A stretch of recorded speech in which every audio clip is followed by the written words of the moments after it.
Hello everyone, welcome you all it Lokesh sir unlimited study zone Navodaya Vidyalaya प्रवेश परीक्षा।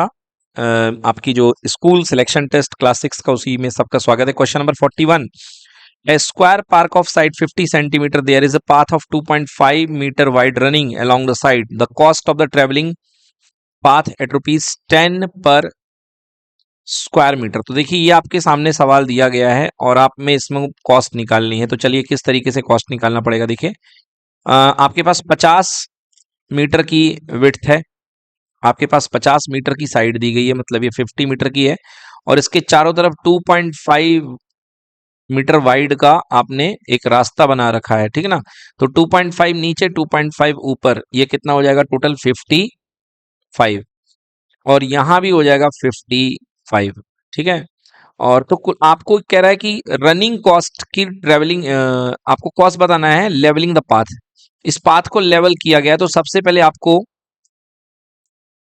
चलिए देखिए, तो यहां पर इनसाइड इट जो पाथ है अपने पास में अंदर दिया गया, बाहर नहीं दिया गया है। तो कुछ डायग्राम तो ठीक है अपने पास में इस तरीके से, और 50 मीटर की यहां पे लेंथ दी गई है पार्क की। अब तो यदि हमें इसके अंदर में पाथ बनाना है, इस तरीके का कुछ पाथवे बनाया जा रहा है, तो देखिए ये पाथवे यहां से यहां तक पूरा इस तरीके से चलेगा, ठीक है। आप तो ये देखिए 2.5 मीटर का यहाँ पे गैप है और 2.5 मीटर का यहाँ पे गैप है 2.5 मीटर का, तो बेटा अंदर कितना हो गया 45।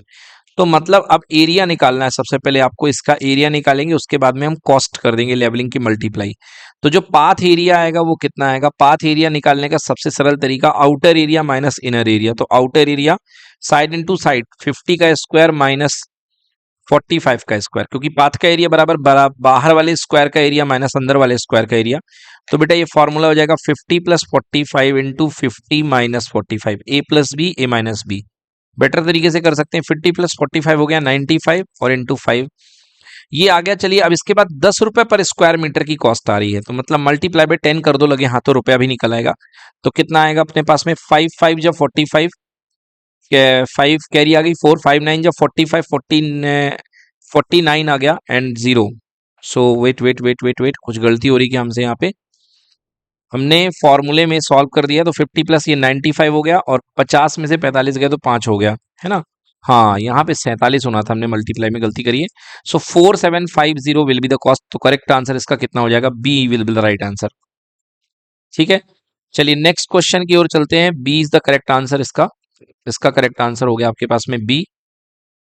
चलिए नेक्स्ट देखते हैं, विच ऑफ द फॉलोइंग रेक्टेंगल है मैक्सिमम एरिया। तो भाई ये तो लड्डू क्वेश्चन है, एकदम सीधे मल्टीप्लाई कर दो। इसमें आ जाएगा 180, इसमें 196 हो जाएगा, इसमें 16 गुणे 12, ये थोड़ा मुझे करना पड़ेगा, 16 इंटू 12। तो 12 6 72, 2 आ गया और 7, एंड 12 1 जा 12 प्लस 7 19। सो इसका एरिया कितना आ गया 192, एंड 17 इंटू 11, 17 इंटू 11। तो इसका आंसर कितना आ जाएगा, इसका आंसर आ जाएगा 17, और बीच में 7 और 1 187। तो बेटा चारों में से करेक्ट आंसर इसका कौन सा है। रेक्टेंगल हमारे पास कह रहा है कि हाउ मच एरिया, अच्छा, विच ऑफ द फॉलोइंग रेक्टेंगल है मैक्सिमम एरिया, अच्छा, and how much the maximum area किसका होगा और किसका। तो बेटा हमारे पास तो यहाँ पर सबसे ज्यादा आ रहा है बी वाले का। सो करेक्ट आंसर यहाँ पे सब में रेक्टेंगल, हालांकि ये स्क्वायर है तो बट रेक्टेंगल दे रखा है तो कोई बात नहीं, करेक्ट आंसर होगा इसका B will the correct answer. चलिए नेक्स्ट क्वेश्चन देखते हैं, question number 43। A bicycle wheel has a total of 24 spoke, the angle between a pair of adjacent spoke. बेटा इतना सिंपल क्वेश्चन ये, यहाँ पर बेटा दो स्पोक के बीच का एंगल आपसे पूछा गया है ना। तो आप देखिए यहाँ पे एक डायग्राम में, यदि इस क्वेश्चन को मैं लेके चलूं, तो एक साइकिल है और एक साइकिल में टोटल 24 स्पोक हुआ करते हैं ना। तो यदि मैं साइकिल के इस रिंग को देखूं, तो यहाँ पर जो है 24 स्पोक हुआ करते हैं। अब आप ये मान लो कि अगर साइकिल में आपके 4 स्पोक हों तो कितने एंगल बनेंगे। देखिए 4 स्पोक होते हैं तो 4 एंगल बनेंगे ना। और यदि आपके पास में 5 स्पोक हो जाए, अभी आपने देखा था 4 स्पोक में 4 एंगल बन रहे थे, 5 स्पोक में 1 2 3 4 5 6 एंगल बन रहे हैं ना। और यदि 6 स्पोक ले लिए जाएं तो 1 2 3 4 5 6 7 8 एंगल बन रहे हैं। तो एक तरीके से हमें ये समझ में आ रहा है कि नंबर ऑफ एंगल्स जो हैं वो ज्यादा बन रहे हैं, वो नंबर ऑफ एंगल्स जो हैं एक ज्यादा बन रहे हैं। तो टोटल 360 होता है, और 360 में कितने बराबर बराबर एंगल बटे रहते हैं? 25 25 बराबर बराबर एंगल। ओके, 25 एंगल्स क्या रहेंगे? बटे रहेंगे। तो 25 में 360 का डिवाइड करके आप देख लीजिए, तो 360 डिवाइड बाई 25, तो 25 वन जा 25 हो गया यहाँ पे। ओके, यहाँ पे कितना आ जाएगा? एक आ जाएगा, और इधर तो क्या, इधर भी आ जाएगा एक, और यहाँ पे 0। तो कुछ गड़बड़ हो रही है यहाँ पे। A bicycle has a total of 24 spokes हैं। चलिए इसको एक और तरीके से करके देखते हैं कि टोटल एंगल हमारे पास में क्या है? 360 डिग्री होगा, और 360 डिग्री को हम 24 स्पोक में बांट देते हैं। तो 24 में यदि इसको कैंसिल करते हैं 2 से तो 12 बार, और 2 से इसको कैंसिल करेंगे तो 180 बार, और 180 से ये यहाँ पे जाएगा कितने बार में? 15 बार। तो इसका करेक्ट आंसर होना चाहिए B, 15 degree will be the correct answer. तो बेटा इसका आंसर हमारे पास क्या हो गया? इसका आंसर हमारे पास हो गया 15 डिग्री। चलिए नेक्स्ट क्वेश्चन देखते हैं। The angle between minute hand and hour hand at is 6 PM, 6 बजे जो 6 बजते हैं, तो मिनट हैंड और आवर हैंड, भाई जब 6 बज जाते हैं तो आपका जो छोटा काटा होता है वो एग्जैक्टली कहाँ पे होता है? 6 पे। और मिनट का जो काटा होता है वो कहाँ पे होता है? 12 पे होता है। 6 PM हो, AM हो, कुछ भी हो।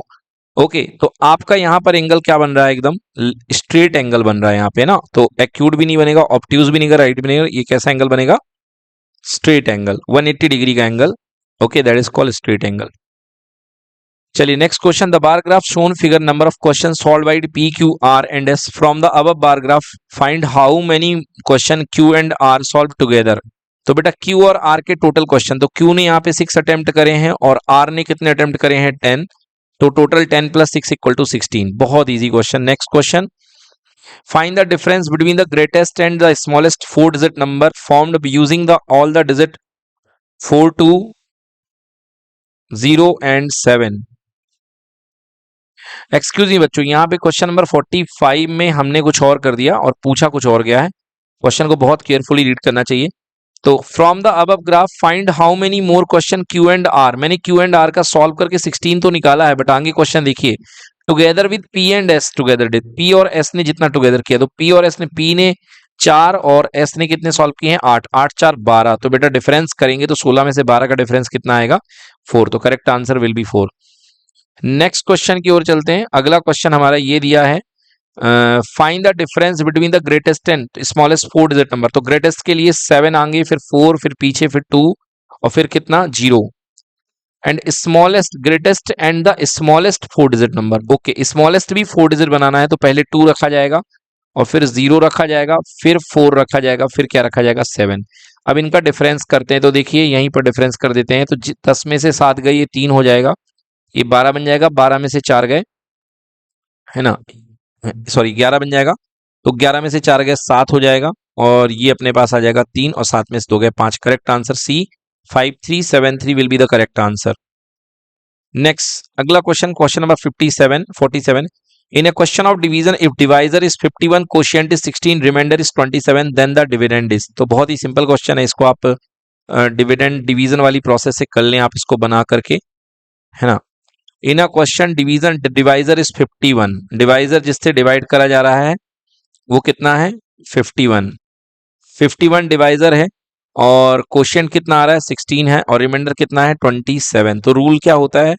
रूल ये होता है कि इन दोनों का मल्टीप्लाई करके इसको ऐड कर दिया जाता है। तो ये जो डिविडेंड होगा x होगा, तो x = 51 मल्टीप्लाई बाई 16 और प्लस कितना? 27। तो बेटा 51 + 16 करें, 16 1 जा 16, कैरी आ गई 1, 16 5 जा 80, 80 + 1 8, 816, एंड 27 ऐड कर दें तो 6 और 2 8। ओके, और यहाँ पर 8, 1 और 2 कितना हो गया? 9। कुछ गड़बड़ हो रही क्या हम लोगों से? 16 5 जा 80, divisor is 51, quotient is this. Okay, in the question divisor is 51, divisor मतलब जिससे डिवाइड करा जा रहा है 51 है, एंड कोशिएंट 16 है, एंड रिमाइंडर इज 27। तो सबसे पहले इन दोनों का हमको मल्टीप्लाई करना पड़ता है। तो 16 1 जा 16 हो गया है, 6 आ गई है यूनिट प्लेस, एंड 1 आ गया है, और ये आ चुका है 7 6। ओहो, गलती कर रहे थे हम, 6 और 7 भाई 13 हो जाएगा, 13 3 चलिए तो 3 हो गया यहाँ पे, और एक कैरी आ गई, एक दो, एक तीन, और एक कितना हो गया, 4, and here 843। So 843 will be the correct answer. Correct answer is a. Okay, इसका आंसर क्या हो जाएगा, ए हो जाएगा। प्राइम फैक्टराइजेशन ऑफ 90, तो देखो आपको यहाँ पर बहकाने के लिए 9 इंटू 10 दे दिया गया है, जो कि करेक्ट इनकरेक्ट आंसर है। तो 9 इंटू 10 तो है, तो 9 इंटू 10 को और भी तोड़ो भाई, तो क्या हो जाएगा, 3 का स्क्वायर हो जाएगा और 2 इंटू 5 हो जाएगा, ठीक है ना। तो करेक्ट आंसर इसका सी हो जाएगा। 48 का C will be the correct answer, ठीक है ना। Next question 49, which of the following is always factor of every prime number. हर प्राइम नंबर का फैक्टर कौन होगा बेटा, जो 1 होता है वो सबका ही क्या होता है, फैक्टर हुआ करता है। अगला क्वेश्चन देखिए, ये क्वेश्चन तो लगभग ऑलमोस्ट हर बार एग्जाम में आ रहा है। देखिए डेसिमल का हेर फेर करने वाला क्वेश्चन। यहाँ पे देखिए क्या कर रहा है, 9432 डिवाइड बाई 1.25 इक्वल टू 754.56। तो 9.432, तो मैं क्या करूंगा, देखिए यहाँ पे अब से ये पूछा गया है, तो 9.432 डिवाइडेड बाई 12.5। देखिए कैसे लिखेंगे, सो 9432 और इसको लिख लीजिए 125। तो 9432 का डेसिमल नीचे ब्रेक कर दीजिए, जो कि हो जाएगा 3 जीरो इधर आ जाएंगे, और 12.5 का डेसिमल ब्रेक कर देंगे तो ऊपर आ जाएगा 10। ओके, अब बच्चों देखिए आपके पास जो है 9432 अपॉन 1.25 की वैल्यू दी गई है, 9 है ना, अपॉन 1.25 की वैल्यू आपको दी गई है, तो इससे भी हम लॉजिकली निकाल सकते हैं। 9432 डिवाइडेड बाई 1.25 आपको कितना दिया गया है, आपको दिया गया है 7545.6। तो यहां से यदि इसका डेसिमल ब्रेक कर दो तो 2 जीरो आ जाएंगे, और 9432 डिवाइड बाई 125 जो हो जाएगा, इस 100 को नीचे ले आइए, तो 7545.6 डिवाइडेड बाई 100। तो चलिए ये वैल्यू हमारे पास आ चुकी है, तो हम वैल्यू पुट कर देते हैं इसकी वैल्यू यहाँ पे वैल्यू आई हमारे पास 7545.6, और डिवाइडेड बाई 100 इनटू क्या है हमारे पास में 10 डिवाइडेड बाई 1000, ठीक है ना। अब बहुत कुछ होने वाला है, देखिए एक जीरो से एक जीरो कैंसिल हो गए, अब 3 जीरो ये और एक जीरो ये, 4 जीरो, चार चार डेसिमल पीछे, तो 1 2 3 4, आंसर आएगा 0.75456। तो करेक्ट आंसर विल बी कौन सा होगा, बी आंसर होगा 0.75456। तो बच्चों इसका राइट आंसर कौन सा होगा, इसका राइट आंसर होगा आपका B is the correct answer.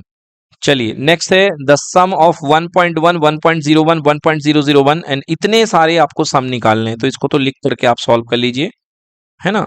और चलिए लिख करके सॉल्व करते हैं।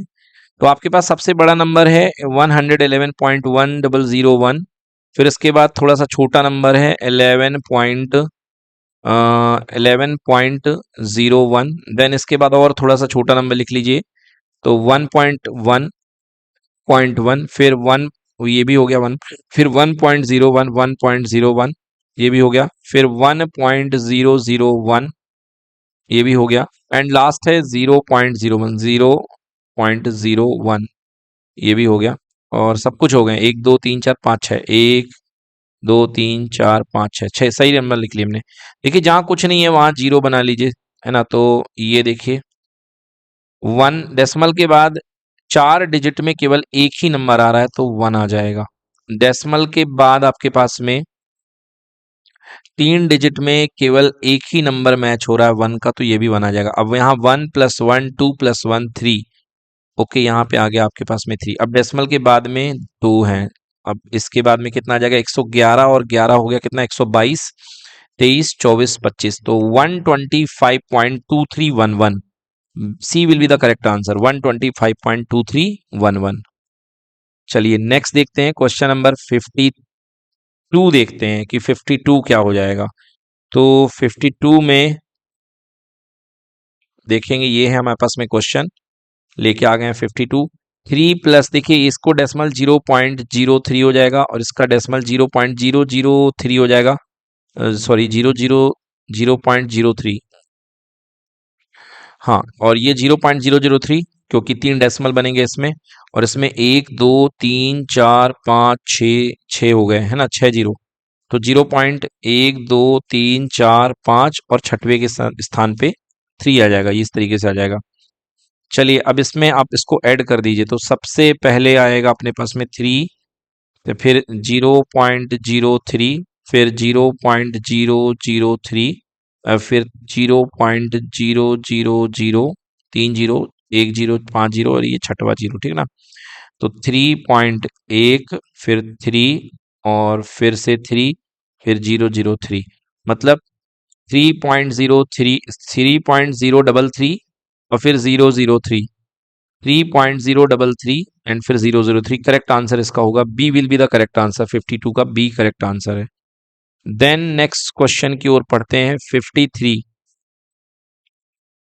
The simplest fraction of the form, इसको हमको सिंप्लीफाई करना है। नीचे देखिए हर बार 4 के ऑप्शंस आ रहे हैं, मतलब 400 के ऑप्शंस आ रहे हैं, ठीक है ना। 53 करेंगे, देखिए 53 question number, the simplest fraction of the form 20.0925, तो 20.0925, तो 200925, 200925 और ये 1 2 3 4, 4 जीरो, ठीक है ना। आपको यहाँ पे इसको करेक्ट ऑप्शन में लेकर के आना है सिंपलेस्ट फॉर्म में। तो देखिए यदि मैं 25 इसके इधर पे है तो 25 से ये कट जाएगा, तो 25 से 4 बार 100 और 2 जीरो आ जाएंगे। अब ऊपर वाले को 25 से काटता हूँ, देखिए तो 200 है और 925 है। तो यदि मैं 25 से काटूंगा तो 25 से 8 बार सीधे सीधे 200 चला गया, 25 अट्ठे 200।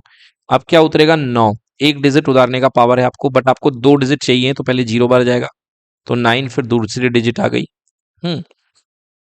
फिर कितने बार जाएगा यहाँ, 25 तिया 75, फिर 75 बार, है ना। और यहाँ पर कितना आ गया, 12 में से 5 गए 7 हो गया, और कितना आ जाएगा, 12 में से 5 गए 7, और यहाँ पे आ गया अपने पास में 8 में से 7 गए 1 बन गया, और अब आपके पास में 5 आ सकता है, ठीक ना, 175। तो 25 से कितने बार, 7 बार 175 होता है ना, 6 बार में 150, 7 बार में 175, तो 8037/400, 8037/400, तो करेक्ट आंसर इसका होगा सी, 8037/400। चलिए 54, 17 bottle water bottle each of 300 ml and 30 water bottle of juice each of 130 ml are poured into the jug. The total liquid in the jug in liter. देखो यहाँ पे मिलीलीटर और लीटर को relate करना है, बहुत तगड़ा क्वेश्चन दिया भाई साहब। तो 1 लीटर में 1000 मिलीलीटर होते हैं, अब उससे रिलेट करेंगे, आइए देखते हैं। 17 वाटर बॉटल ऑफ 300 ml, तो बेटा टोटल कितना हो गया, 5100 ml, 17 3 51, and 30 water bottle of कितना, 130, तो 130, 13 3 39, तो 3900 ml, तो बेटा ये हो गया। अब ऐड कर दो इसको, तो 009 प्लस 1 10, 10 की कैरी 5 3 8 1 ना 9, मतलब 9000 ml। और अब बेटा 1 लीटर में कितने ml होते हैं, 1000 ml होते हैं, तो यहाँ पे 9000 ml, how much it will be, 9 litre. तो correct answer will be B, 9 litre, ठीक है।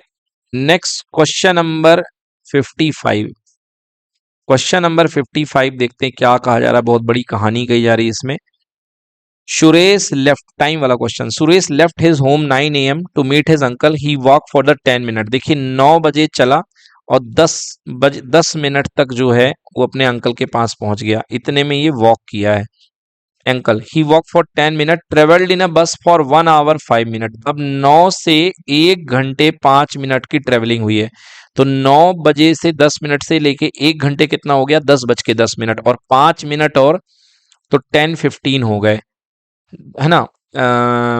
And then walk 15 minute to reach his uncle home, 15 minute इसके बाद फिर से वॉक करता है, तो 10:15 plus 15 means 10:30, okay.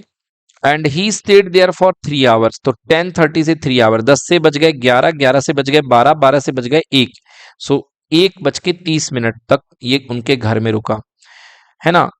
3 hours, 3 hours 20 minute, अच्छा 20 मिनट और है, तो प्लस 20 मिनट और जोड़िए, तो 150 होगा इसके पास टाइम, ओके। 150, ठीक।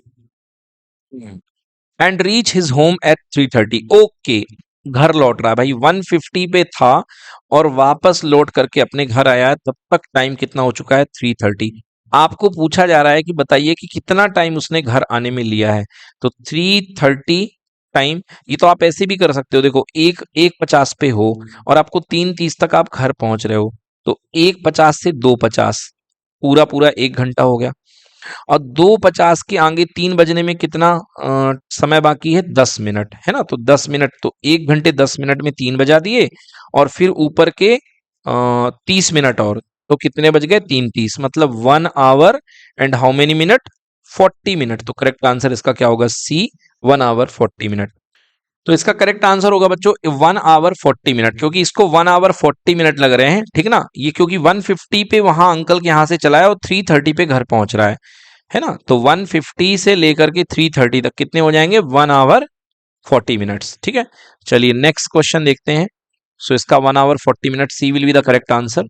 नेक्स्ट क्वेश्चन देखते हैं। ये देखिए यहाँ पे इसको सॉल्व करना है। कैसे सॉल्व होगा देखिए। तो 8, सबसे पहले यहाँ पे लाइन ब्रैकेट वाला क्वेश्चन आ गया है, तो आपको पता होना चाहिए लाइन ब्रैकेट आप कैसे खोलते हैं, ठीक है ना। तो देखिए यहाँ पे 8 और माइनस का हो गया अपने पास में 18, माइनस का 16। सबसे पहले आराम आराम से आपको ब्रैकेट खोलना है, फिर 5 और माइनस। देखिए 4 और 1 के ऊपर लाइन ब्रैकेट लगा है, तो 4 और 1 सॉल्व होंगे। सबसे पहले आएगा 3, 4 में से 1 आ गया, कितना आ गया अपने पास में? 3 आ गया, ठीक है। फिर आपके पास 5 माइनस 3 सॉल्व होगा, तो ये 2 हो जाएगा, और 16 माइनस 2 बन जाएगा। तो 16 माइनस 2 कितना हो जाएगा? 14, और 14 18 में से माइनस हो जाएगा, तो 18 माइनस 14 विल बी 4। तो 8 बाहर और 4 अंदर, कुल मिलाकर के तो आंसर विल बी 4। इसका आंसर सी होगा 4, ठीक है। देन इसके बाद देखिए question number 57, what should be subtracted from 33/50 to 42 get 11/40। कह रहा है कि क्या सब्ट्रैक्ट करना चाहिए यहाँ पे, ओके, क्या सब्ट्रैक्ट करना चाहिए 33/40 से कि ये आपको मिल जाए। तो 33/40 minus X equal to 11/40। Okay, so 33/40 इधर पे इसको ले आइए, -11/40, ऑटोमेटिकली आपको x मिल जाएगा। So here it will be 40 and answer will be 33 minus 11 equal to x। तो 32 यहाँ पे 2 अपॉन पे 40, तो 22/40 थोड़ा और सॉल्व कर दीजिए, तो 11/20 will be the correct answer. तो इसका आंसर ए होगा, राइट आंसर विल बी ए। चलिए नेक्स्ट क्वेश्चन की ओर चलते हैं। 5 बाई अच्छा देखिए, ये तो सिंप्लीफिकेशन कर दिया गया अगले क्वेश्चन में। 58 क्वेश्चन में सिंप्लीफाई करने को बोला गया है। चलिए देखते हैं 58 नंबर क्वेश्चन। 5/22, तो एलसीएम तो सबके सेम है, तो मजे ही मजे एलसीएम ले लीजिए। यहाँ पे 22 आ गया है, देन 5 + 7 - 3 + 9 - 1।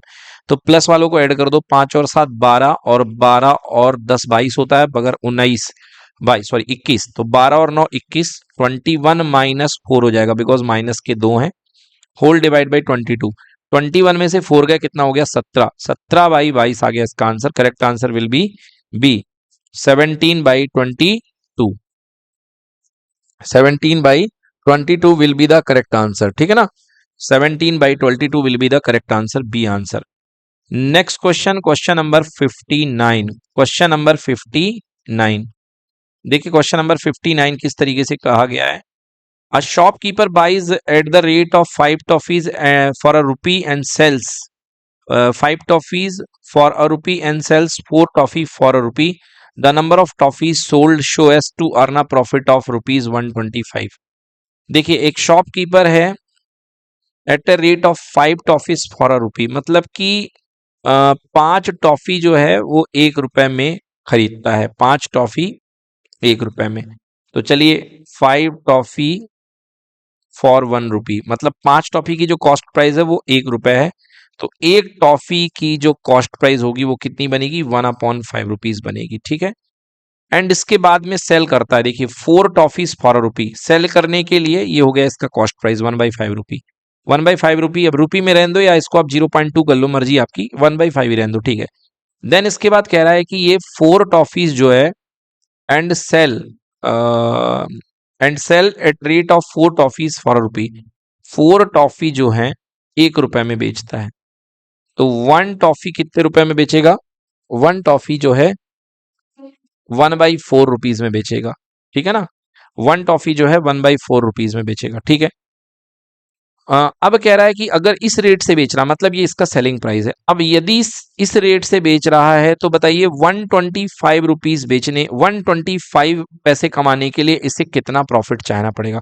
अब सबसे पहले आप प्रॉफिट निकाल लो कि एक टॉफी का प्रॉफिट कितना है। तो profit equals to selling price minus cost price, तो 1/4 माइनस 1/5, एलसीएम आएगा 20, तो कितना आ जाएगा 20, एलसीएम आने के बाद यहाँ पे 4 का डिवाइड करेंगे, 5 माइनस 4, तो 1/20 आ गया आपके पास में, मतलब एक टॉफी में ये 1/20 रुपीज कमाता है। अब कह रहा है कि अगर 125 रुपए कमाना चाहता है तो ये कितनी टॉफी बेचेगा। तो एक टॉफी का प्रॉफिट 1/20 है और एक्स टॉफीज बेचेगा, तब अब इसके पास में कितने आएंगे 1/125 रुपीज। तो x equal to 125 multiply by 20, तो 2 का मल्टीप्लाई कर दीजिए, 2 5 जा 10, 1 आ गई कैरी, 2 2 जा 4 प्लस 1 5 एंड 2 1 जा 2 और एक जीरो और, मतलब 2500 टॉफी बेचेगा तो इसको 125 रुपीज मिलेंगे। Correct answer will B D. चलिए नेक्स्ट क्वेश्चन देखते हैं। तो लास्ट वाले का आंसर कितना आ चुका है बेटा, 2500 आ चुका है लास्ट वाले का, राइट। एंड नेक्स्ट है क्वेश्चन नंबर 60। क्वेश्चन नंबर 60, ये परचेस लिखा हुआ है इसमें। Tina purchase a scooter for 55,000, she spend 3,400 on the repair, she sold the scooter to her friend इतना, हर प्रॉफिट और लॉस। ये तो बहुत ही सिंपल क्वेश्चन है कि 55,000 रुपए में खरीद करके इस पे इतनी इसने बनवा दिया इसको, तो 55,000 प्लस 3,400 इसने रिपेयरिंग करवाई, सो 004 5 प्लस 3 8 एंड इट इज 58,400 इसका जो है टोटल कॉस्ट पड़ गया, और इसको इसने बेच दिया 56,000। पहली चीज तो लॉस है, तो प्रॉफिट वाले दोनों ऑप्शन हट जाएंगे। अब लॉस कितना हो जाएगा, तो देखिए लॉस निकाल लेते हैं। तो लॉस इक्वल टू होता है selling price, cost price minus selling price, आपको लॉस निकल जाएगा। तो कॉस्ट प्राइस इसको कितनी बनी 58,400 में, और कम में बेच रही है, कितने में बेच रही है 56,030, जीरो 10 में से 3 का यहाँ पे 7 आ जाएगा, ये 3 बच जाएगा, 3 में से 0 गया 3 0 एंड 8 में से 6 जगह 2 आ जाएगा, ओके, और यहाँ पे कैंसिल। सो आंसर 2,370 रुपीज का लॉस, तो correct answer will be B 2,370। तो बच्चों ये आपका हो गया है इसका सेक्शन पूरा, आपका मैथ्स का सेक्शन पूरा हो गया। देन इसके बाद लैंग्वेज टेस्ट जो कि बहुत इजी होता है, आइए देख लेते हैं कितने पैसेज है टोटल। यहाँ पे 4 पैसेज हैं, 4 पैसेज के हम आंसर्स देख लेते हैं। देखिए क्या कहा जा रहा है। All spider spin webs, webs help spider to do 3 things, they help spider hold the eggs, hide from the danger and catch food. Most spider are dark brown, gray, black in color, while the spider webs are light in color, white and cloudy. When spiders hide in their webs, they are harder to see. Webs help spider to catch food. Spider webs are sticky. When a bug falls into the web, it gets stuck. It tries to get out, but it can't. It is trapped. Spiders can tell that the bug is trapped as they feel the web move. Hmm. So without webs, spider would not be able to live likely they do.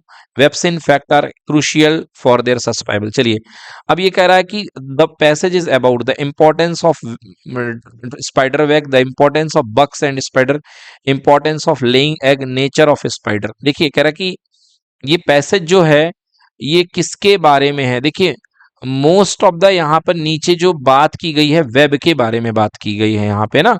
सो देखिए यहां से बात की गई है webs help, webs are sticky, into the web, web move, मतलब इतने बार spider के बारे में बात की गई, तो इसका करेक्ट आंसर क्या होगा importance of spiders web.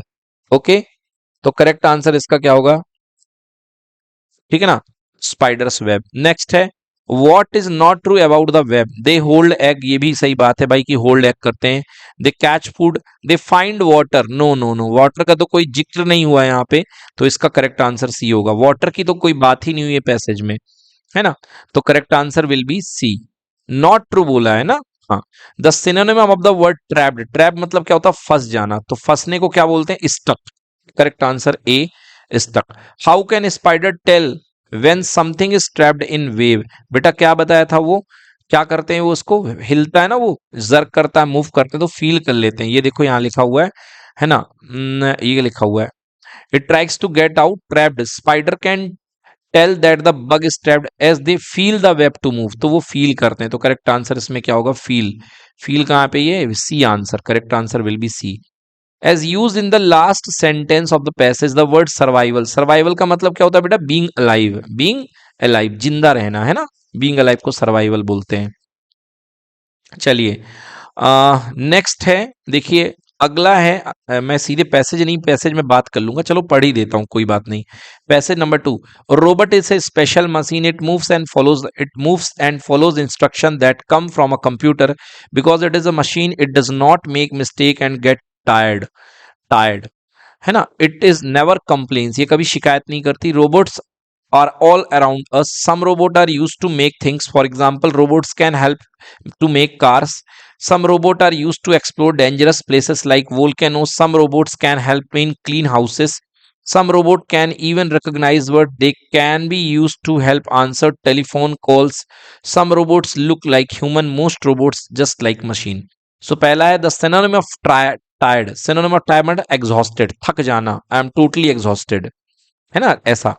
Robots don't make mistake because they are, robots don't make mistake क्योंकि वो क्या होते हैं, हाँ, are machines, they don't look tired, look like human because they, कह रहा है कि रोबोट गलती क्यों नहीं करते हैं। अब आइए देखिए यहाँ पे गलती वाली बात देखिए इसमें, हाँ, robot does, it does not make mistake और गेट टायर्ड, यहाँ पे कह रहा है कि it does not make mistake और गेट टायर्ड, है ना, तो यहां पर क्या कहा जा रहा है, यहाँ पे robot don't make mistake because they are, तो रोबोट इसलिए मिस्टेक नहीं करते हैं बिकॉज वो मशीन होते हैं, because it is a machine, यहां पे टायर्ड वाली बात नहीं आ सकती है, बिकॉज दे आर, क्योंकि वो क्या होते हैं, मशीन होते हैं, और मशीन गलतियां नहीं करती हैं, है ना, मशीन कभी गलती नहीं करती है। According to the passage which of the following task are robot not used, तो बेटा पहले 67 का आप लोग ए लगा ले, ठीक है ना, 67 का ए, ठीक है।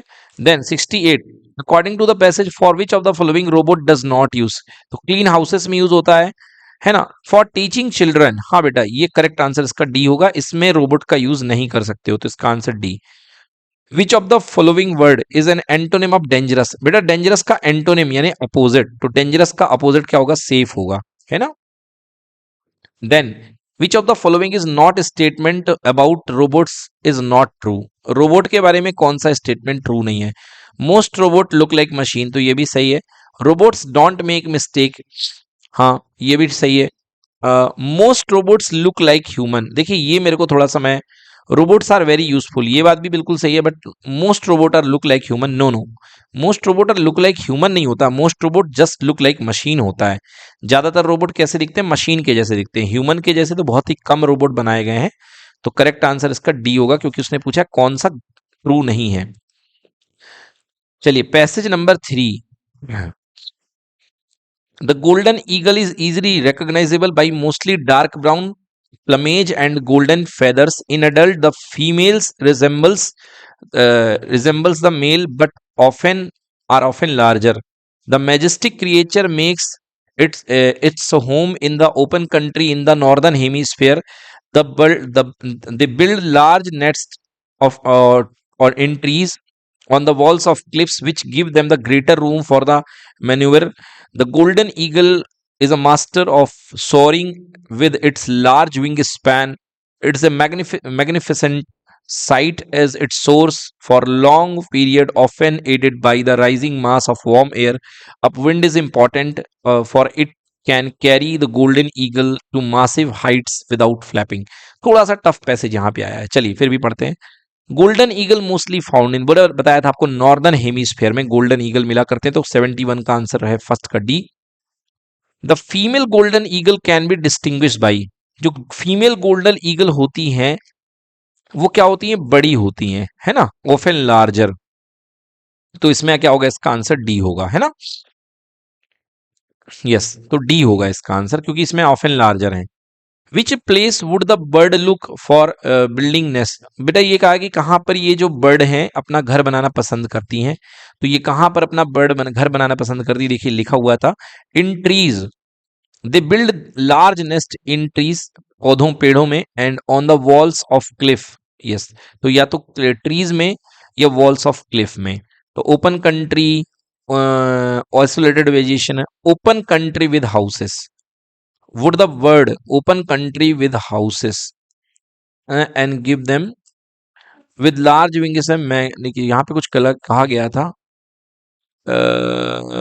Wall of clips, open country की जिक्र हुआ था कहीं पर, open country and houses, open country, yes yes, creature makes in open country in the northern, बिल्कुल सही है। तो ओपन कंट्री यहाँ पे आ जाएगा, वही, कोई दिक्कत नहीं है ना, खुली हुई जगह में अपना बनाते हैं। तो इसका करेक्ट आंसर क्या हो जाएगा, डी आंसर हो जाएगा इसका। Which word similar to meaning of majestic, majestic मतलब क्या हो गया है बेटा, यहाँ पे मैजेस्टिक वर्ड क्यों यूज किया जाएगा, देखिए यहाँ पे शुरू में मैजेस्टिक वर्ड यहाँ पे यूज किया गया है। This majestic creature it hits home. तो मैजेस्टिक मतलब होता है जादुई, है ना, थोड़ा सा। ओके, 73 का बच्चों यहाँ पे मैंने ओपन कंट्री विद हाउसेस लिख दिया था, बट यहाँ पे ओपन कंट्री है, ओके, विद हाउसेस नहीं है, देखिए यहाँ पे, है ना, यहाँ पे open country in the normal hemisphere है, तो इसका करेक्ट आंसर ए होगा। मैजेस्टिक का राइट आंसर है ग्रैंड, है ना, देखिए मैजेस्टिक का गोल्डन नहीं है, सॉरी, मैजेस्टिक मतलब गोल्डन नहीं है, मैजेस्टिक का मतलब होता है ग्रैंड, बहुत विशाल, बड़े बड़े पंख वाला, that is majestic. Which of the following word is not the antonym of massive, massive का एंटोनिम कौन सा नहीं है, तो मैसिव मतलब बड़ा, और बड़े का उल्टा छोटा, तो टाइनी भी छोटा होता है। वेस्ट बेटा नहीं हो सकता है ना, वेस्ट मतलब क्या होता है, विशाल, विशाल, तो B is the correct answer, क्योंकि ये तो हो ही नहीं सकता है। मासिव यानी कि बहुत बड़ा, और वास्ट का मतलब भी होता है विशाल, बहुत बड़ा, तो वास्ट नहीं हो सकता है, तो इसलिए करेक्ट आंसर इसका क्या होगा, बी होगा। चलिए लास्ट क्वेश्चन पे आ चुके हैं, last passage. Books are by far the most lasting product of human effort. Temples crumble into ruin, pictures and statues decay, but books survive. मगर books जो होती हैं survive करती हैं. Books do not destroy the great thoughts which are fresh today as when they first passed through author's mind. These thoughts speak through the printed pages. The only effect of time has been to throw out of currency inappropriate products. Nothing in literature which is not good can live for long. Good books have always helped man in various spheres of life. No wonder the world keeps its books with great care. चलिए देखिए 76 of all the products in human effort, books are the most.